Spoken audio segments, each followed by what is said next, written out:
Guys আসসালামু আলাইকুম। সবাই কেমন আছেন? আশা করি সবাই ভালো আছেন। আমি অনেক ভালো আছি। আজকে শুরু করছি পদ্মজা সিজন 1 পার্ট 11, পৃষ্ঠা নাম্বার 42। একটাও মাটিতে পড়বে না মার। পূর্ণা ভয় পেয়েছে, কিন্তু লিখন শাহ আর চিত্রা দেবী জুটিটা এত ভালো লাগে তার, সেই শুটিং না দেখলে দম বন্ধ হয়ে আসে। তাই সে চুপিসারে টিনে একটা ছিদ্র করেছে। হেমলতা সেলাই মেশিন রেখেছেন লাহারি ঘরের পেছনে বারান্দায়। সারাক্ষণ সেখানেই থাকেন। সেই সময় পূর্ণা ছিদ্র করে উকি দিয়ে শুটিং দেখে। পূর্ণার এই আচরণ দেখতে দেখতে একদিন পদ্মজারও আগ্রহ জন্মালো। 7-5 ভেবে একদিন উকি দিয়ে বসলো সেও। ঝাঁকড়া চুলায় মানুষটি একজন অতি সুন্দরী মেয়েকে কোলে তুলে নিয়েছে। মানুষটি দৃষ্টি মোহময়, বাড়ি জুড়ে গানের সুর ধ্বনি। কেউ ক্যামেরা ধরে রেখেছে। গানের শুটিং চলছে বোধ হয়। অদ্ভুত ঠেকছে পদ্মজার। লজ্জা পেয়ে চোখ সরিয়ে নিল সে। পৃষ্ঠা নাম্বার 43। রাতে ঝড়ও উঠেছিল। লণ্ডভণ্ড হয়ে গেছে বহু গাছপালা। লাহারি ঘরের পেছনে তৈরি পথ বন্ধ হয়ে গেছে। গাছের ভাঙা ডালপালা পড়ে। মোর্শেদ রাতে বাড়ি ফেরেনি। হেমলতা একার পক্ষে সম্ভব নয় ওই ডালপালা সরানো। তাই পদ্মজা আর পূর্ণা স্কুল থেকে ফিরছিল বাড়ির সামনের পথ দিয়ে। উঠানো শুটিং দলের সবাই উপস্থিত। পদ্মজার মাথা নত, ঘোমটা টানা লম্বা করে। এত মানুষের সামনে দিয়ে যেতে তার হাঁটু কাঁপছে। আজ যেন পথ শেষই হচ্ছে না।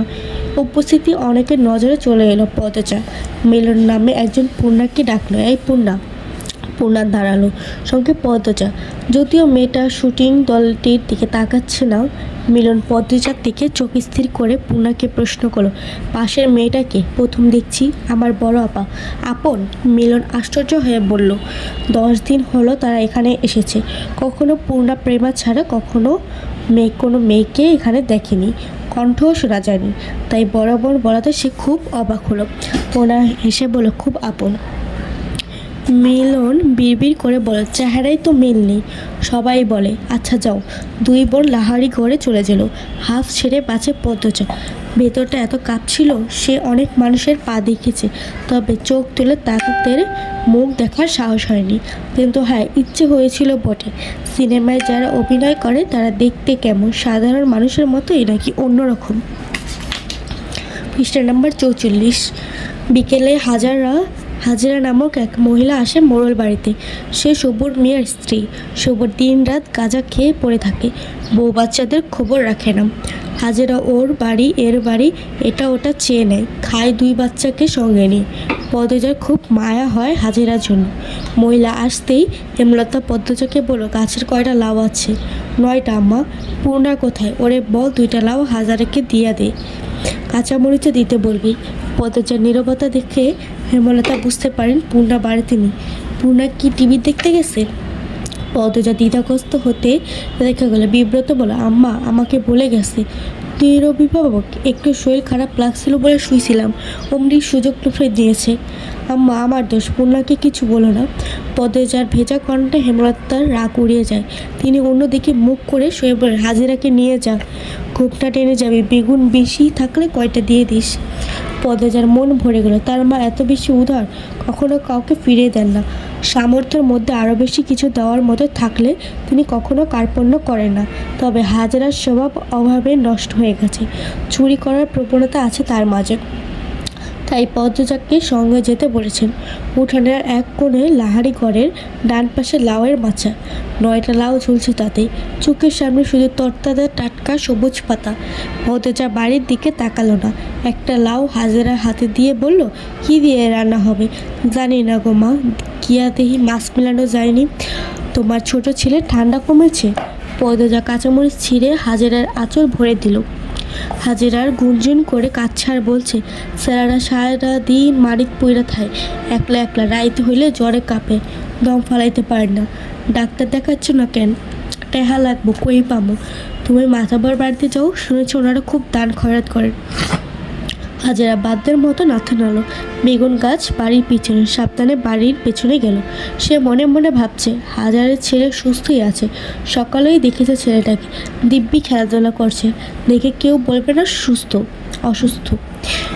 হাজেরা মিথ্যা বলছে। মানুষের খুব অভাব পড়লে বুঝি এমনই হয়। এত সবজি আছে, টমেটো নেই, পাওয়া যাবে? পরিষ্কার সহজ গলায় বলল, পুরুষালী কণ্ঠটা পদজাকে মৃদু কাঁপিয়ে তুলল। ঘুরে তাকালো সে, বিব্রত বোধ করলো লিখনকে দেখে। কারোর সামনে নিজের অসতী প্রকাশ করা উচিত না, কথাটি হেমলতা বলেছেন। পদ্মজা হাসার চেষ্টা করে জবাব দিল, এই বর্ষাকালে টমেটো কোথায় পাবেন? বর্ষাকালে টমেটো চাষ হয় না। টমেটো শীতকালীন ফসল, গ্রীষ্ম বর্ষাতেও পাওয়া যায়। পদ্মজা অস্বস্তি লুকিয়ে রাখতে পারছে না। স্কুলের শিক্ষক আর খুব আপন মানুষগুলো ছাড়া কোনো পরপুরুষের সঙ্গে তার কখনো কথা হয়নি। লিখনের সঙ্গে কথা বলতে গিয়ে জবান বন্ধ হয়ে যাচ্ছে। সে চুপচাপ বেগুন বুঝিয়ে দিল হাজেরাকে।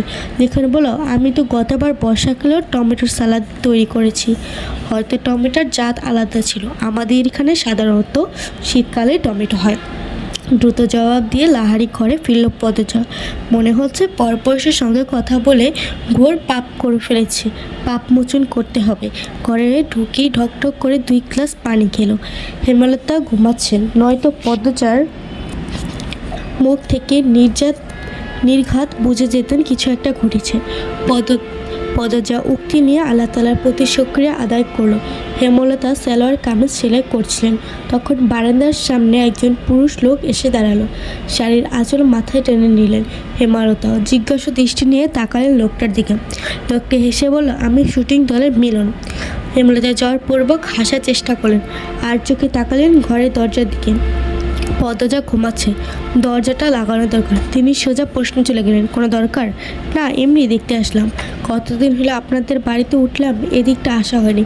হেমলতা পেঁচিয়ে কথা পছন্দ করে না, সরাসরি বলে ওঠেন, এদিকে আসা নিষেধ, আপনাদের বলা হয়নি? মিলনের জলজল করা চোখ মুখে ছায়া নেমে আসে। অপমানিত বোধ করল সে, আপনা আপনা করে বলে, ইয়ে আল্লাহ, আসছি। মিলন স্থান ত্যাগ করলো, তবে যার পরে তার তীক্ষ্ণ চোখের দৃষ্টি হেমলতাকে নজর এড়াতে পারল না। হেমলতা চোখ বুজে জীবনের হিসাব কষেন, নরম দৃষ্টিতে তাকান ঘুমন্ত পদ্মজার দিকে। তিনি নিশ্চিত এই লোক পদ্মজাকে দেখতে এসেছেন। এখন পূর্ণার চেয়ে পদ্মজার বেশি আগ্রহ শুটিং দেখার। তীরের ছিদ্র আরও দুটো করেছে। লিখন শাহকে দেখলে তার ঠান্ডা কোমল অনুভূতি হয়। এই অনুভূতির নাম সে জানে না। শুটিংয়ের লিখন শাহ কত ভালোবাসেন চিত্রা দেবীকে। পদ্মজার দেখতে খুব ভালো লাগে। পূর্ণা তেলের বোতল নিয়ে বলল, আপা তেল দিয়ে দাও না। সোনা বোন একটু দাঁড়া। পদ্মজা ছিদ্র দিয়ে লিখন শাহর হাসি, কথা বলার ভঙ্গি দেখছে, লজ্জাও পাচ্ছে। সময়টাকে থামিয়ে দিতে ইচ্ছে হচ্ছে তার। এই আপা, পরেও তো দেখা যাবে, দিয়ে দাও না। আর একটু, শুটিং শুরু হচ্ছে একটু। আজ এ পর্যন্ত শেষ করছি। পরের পার্টে পরবর্তী পড়া দেখতে পারবেন।